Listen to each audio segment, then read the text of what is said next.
It's conference championship week. Are you ready? I'm not ready. I'm not ready because then we're just getting closer to the Super Bowl. The Super Bowl's awesome, but then we're just getting closer to no football.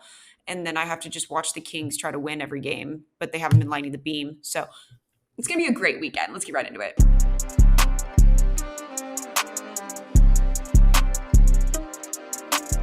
I'm going to kick it off on the AFC side. So Patrick Mahomes, him and the Chiefs are going to their sixth straight AFC Conference Championship versus Lamar is going to his first and the Ravens' first since 2012. So there is going to be no short of talent on either side of the ball for both these teams. For the Chiefs, they're coming off of probably their best offensive performance they showed. They were able to actually get some passes through the air. Over 20 yards, they went 3 for 3 on that. MVS ended up being the wideout that kind of stood out in that game. Travis Kelce had 2 touchdowns after not scoring a touchdown in 8 games. Patrick Mahomes had his also probably best performance of the season with a near perfect passer rating. He had a rating of 131, I believe. He went 18 for 23, 215 passing yards, 2 tuds to Travis Kelce, and 0 picks, again with a rating of 131. So yes, Patrick Mahomes played well last week, but they are going against a Ravens defense that held CJ Stroud, a stud rookie quarterback, to just 175 passing yards last game and didn't allow a single offensive touchdown. The only touchdown the Texans got was off of a punt return, I believe a 67-yard punt return. Now, the Ravens D were one of the best, if not the best, at slowing quarterback production throughout the regular season. They held quarterbacks to just an average of 74.6 rating, and that was the first in the league. Also, they're on a hot streak right now. Their past 5 games, they haven't allowed an offense to score 20 or more points. Again, just holding the Texans to 10 last week, field goal and a defensive special teams touchdown. Now, the secondary, they're going to be watching Travis Kelce and MVS as well, probably Rashee Rice, who had a decently quiet game last week. But Roquan Smith, Patrick Queen, Kyle Hamilton, this unit, they were the second best at slowing down tight ends in the regular season, holding them to just a rating of 81. So Travis Kelce, obviously one of the best tight ends in the league, had a little bit of a down season so far, had 2 touchdowns in the last game. They will be looking out for him. That is a great matchup that you should pay attention to, especially those big linebackers on a big tight end like that. Now let's switch it to the Ravens offense. So the Ravens have scored 31 or more points in their past 7 home games with Lamar Jackson being quarterback, and not to mention that he is still playing at MVP caliber level. He's got my vote for MVP if my vote mattered, but it doesn't. He's coming off of a monster game himself against Houston last week. He had 2 rushing touchdowns, 2 passing touchdowns, 100 yards on the ground. He was averaging 9.1 yards per carry. Again, led his team in rushing yards like he normally does. But here's another key thing to note. Not even but, it's more of an and, that the Chiefs gave up 72 rushing yards to Josh Allen. His prop, I think, was only about 35 rushing yards, so he doubled that, if anything. And he also had 2 rushing touchdowns. So if they allowed that to Josh Allen, who is, yes, good with his legs, but he's not anything like Lamar Jackson, I'm very curious to see kind of how Jackson exploits that. But it's not just Lamar Jackson that the Chiefs rush team needs to worry about. They've got other weapons as well. Gus Edwards, Justice Hill. Hill had a really great game last week as well. He had 66 yards on the ground, 13 attempts. He averaged 5.1 yards per carry. Gus Edwards has, I think, 15 touchdowns on the season, so he's definitely someone who is able to vulture the goal line if they need that. So the Ravens' rushing offense is nothing to just glaze over. Now, switching to the passing game, Zay Flowers has been a very, very consistent target for Lamar. I wouldn't say that this team has any super stud, wide receivers. They have OBJ, who has been definitely a great addition to this team. He had a quiet game last week. Zay Flowers, he's very consistent, but he doesn't have that many scores in the end zone. Nelson Aguilar got a touchdown last week. Isaiah Likely also had a touchdown last week, who's been filling in for the injured Mark Andrews. There's a chance Andrews comes back, which let me know in the comments if you think he's actually going to come back. That could either be a great addition for the Ravens, or he could be a distraction for the offense if he kind of, they scheme around him and he doesn't really do anything. Anyways, I'm getting off track, and getting back to Zay Flowers, who, like I said, has been one of Lamar's favorite targets recently. He's going to be going up against nickel cornerback Trent McDuffie, who made first team All-Pro this season. He played very well last week against the Bills, kind of cleaning up and shutting down that slot position and taking anything out of the middle. L'Jarius Sneed, he also locked down Stephon Diggs last week like he did with Tyreek a couple weeks prior. And Diggs actually only had 21 yards and 3 catches on 4 targets last week. Again, that 80-yard what could have been touchdown run from Josh Allen too. Stephon Diggs, who was one-on-one but just couldn't make the connection there. So I'm not saying this is going to be an easy matchup against these cornerbacks for these rookies. For these rookies. Zay Flowers a rookie, so definitely something to pay attention to there. OBJ will be there. Nelson Aguilar, like I said. And here's another key thing to notice. I did say that the Ravens defense was the second best at kind of stopping tight ends and holding them back. quarterback. Well, who was first? It was the Chiefs. So they've been very nice against tight ends this season, holding them to just a rating of 87.5. Isaiah Likely is not, like I said, their tight end number one, but if Mark Andrews comes back, he kind of could be used as a decoy because Likely has been playing well and did reach pay dirt last week. So definitely something that I think could be schemed in if Andrews ends up playing. Now switching to the Kansas City pass rush, which is something that the Ravens should not take lightly. Obviously, they had the second most sacks in the league during the regular season. They didn't get home on Josh Allen last week, and they didn't put that much pressure on him, but that's not saying that they're not going to go back to their old ways in this game. However, if there's a quarterback that doesn't really get fazed by pressure, it's Lamar Jackson. He faced pressure 43.8% of his attempts last week, and he faced the blitz on 75% of his dropbacks. Didn't matter. He still at one point went 7 for 8 for about 66 yards right at the half, and still put up 34 points, and it just didn't really bother him at all. So it's going to be a very interesting matchup between the two.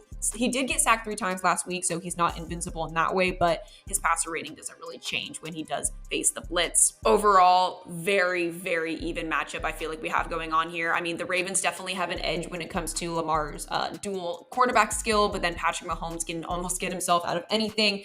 I think that the Ravens offense has been clicking very well and putting up a lot of points, and their defense has been not allowing that much points versus the Chiefs D has been letting quarterbacks kind of run through them, allowed 2 rushing touchdowns to Josh Allen. So I'm just curious as how to Lamar Jackson's going to exploit that. I think it's a close matchup, but I am going with the Ravens. That is my pick for this week. And the second game we have on this fine Sunday upcoming is NFC Conference Championship game in Santa Clara, the 49ers versus the Lions. Now, the Lions are entering their first conference championship game since 1991 versus the 49ers are reaching their 3rd straight in a row. So it makes sense that the 49ers are favored. The line right now is sitting at 6.5 favored for the 49ers, but don't count the Lions out. And Dan Campbell, you can't just count them out. Let's just get straight to it. What is the biggest problem for the Lions? What is their biggest issue? It's CMC. It's obviously Christian McCaffrey, who has just been the backbone for this offense and one of the greatest trades I've seen recently because he has just elevated this Niners team in so many ways, more than just by running the ball. Now, he has rushed for 93 or more yards in 6 of his last 7 games. The only one he missed was, I think it was week 17 against Washington. This team is 11-1 when CMC has rushed for 75 or more yards. They're 9-3 when CMC scores at all. And not to mention that his... For CMC to score an anytime touchdown this game, the odds are minus 320. Minus 320, that's insane. Anyway, I'm getting distracted. But last game, CMC, he had 98 yards and 2 touchdowns. He had a great touchdown run through the middle that George Kittle had helped set up with a big 30-yard pickup. Second touchdown pretty much sealed the game. But how is that going to fare against the Lions defense that during the regular season, their rush defense was the 3rd best in the league? Now, during the postseason, the Lions rush defense has not been playing very well, actually. They've allowed 4.7 yards per carry to Kyren Williams in the game against the Rams. They allowed 6.1 yards per carry to Rachaad White last week. So you're going up against the number 1 running back in the league right now. The Lions are going to have to figure out a way to stop him. That is going to be their number 1 way to at least have a chance in this game, is to get to CMC somehow, some way. Now let's flip it to Jared Goff and the Lions passing game, because if they want to have a chance to compete with not only this 49ers offense, but try to get around some of the studs on the 49ers defense, Jared Goff has got to have a good game and not turn over the ball, which he hasn't been doing recently. Last game, he had a great game, actually. He had 287 yards, 2 touchdowns, absolutely closed out the 4th quarter, which the game was tied against the Bucs going into the 4th, but then he completely led his team to that win. It was a very, very great performance by Jared Goff. He's had an 100-plus rating in 3 straight games, so he's playing consistently well, which is nice. So Sam Laporta, Amon-Ra, Jared Goff, they're going to have to be on their A game. I'm very, very stoked to see how the 49ers handle someone like Sam Laporta, because he is just not only just a big, tough dude, but he hits pay dirt almost every game. So that's going to be a great matchup. And now flip it to the other quarterback, Brock Purdy, who did not have that great of a game last week. He really skirted out of that one. There were 2 opportunities for the Packers to get a pick on him. One that should have gone straight to the house, but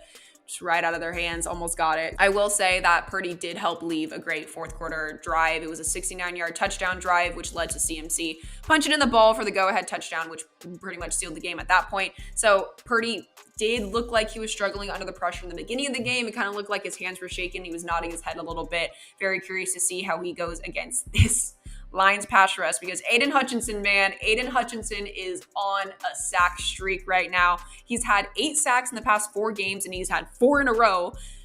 this guy's incredible. I feel like I say it every single episode, but this guy is incredible, and his effort and his energy is very exponential throughout the game, and he can play on either side. So I don't think he's going to be lining up against Trent Williams. He'll be on the other side because he's ambidextrous and a dual threat in that way. So pay attention to him in this game because he's going to be going for Purdy's head or his kneecaps, going for Purdy's kneecaps actually. But now how is Purdy going to fare against this Lions secondary? Well, there's kind of two sides to this. So on one side, CJ Gardner-Johnson's been playing very, very well recently. He did have a pick last week, and like I said, Purdy was very, very close to 2 turnovers and one of them being a pick 6. So if anything, I know that he's going to be watching Purdy like a hawk. On the other side, Cameron Sutton was beat by Mike Evans in almost every which way in one-on-one coverage going down the sideline. And also the secondary allowed 180 yards to rookie Puka Nacua, who is always he's playing lights out, but I mean, he still allowed 180 yards. That's just not a good metric. Now you're going up against George Kittle, Brandon Ayuk.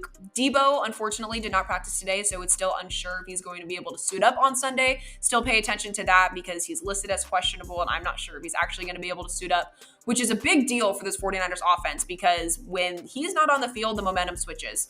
The offense really runs through CMC and Debo. So I'm not saying that it's the end of the world for them because they've been able to pull out games without Debo, but take it back to that Browns game when they didn't have him and they lost by a field goal, So now, linebacker situation. Fred Warner, Dre Greenlaw, studs, absolute studs. Greenlaw had 2 picks last week, but now when you're talking about them against the Lions rushing offense, David Montgomery and Jahmyr Gibbs, the latter who had a great game last week. He had 40 yards through the air. He was averaging 8.2 yards per carry on the ground, but Gibbs had an explosive, 31-yard touchdown run through the middle of the field and down the sideline. He just has been playing very, very great ball recently, and so I'm very excited to see that matchup there and how this rookie goes up against these vets. But it's definitely a point to be made that this Niners rush defense allowed 108 yards to Aaron Jones. So who's saying that David Montgomery and Jahmyr Gibbs couldn't do something similar to that or have an explosive game as well? But don't think I forgot about Nick Bosa, who had 5 QB hits on Jordan Love last week, and he had the second most in the league in the regular season. He's going to be vicious in this game. I already know it. So we've got a Lions secondary that is not invincible. We've got a 49ers offense that might be without one of their best players, if not their best wideout for sure. So we're going to have an interesting matchup. I'm taking the Niners in this one. I just think they're the more complete game, but I'm not off upset watch because the Lions have such an explosive offense and such an incredible coach that anything could happen in this one. Let me know what you guys think. Let me know your picks. Let me know if you think there's going to be any upsets. I hope your team wins. My team can't. Goodbye.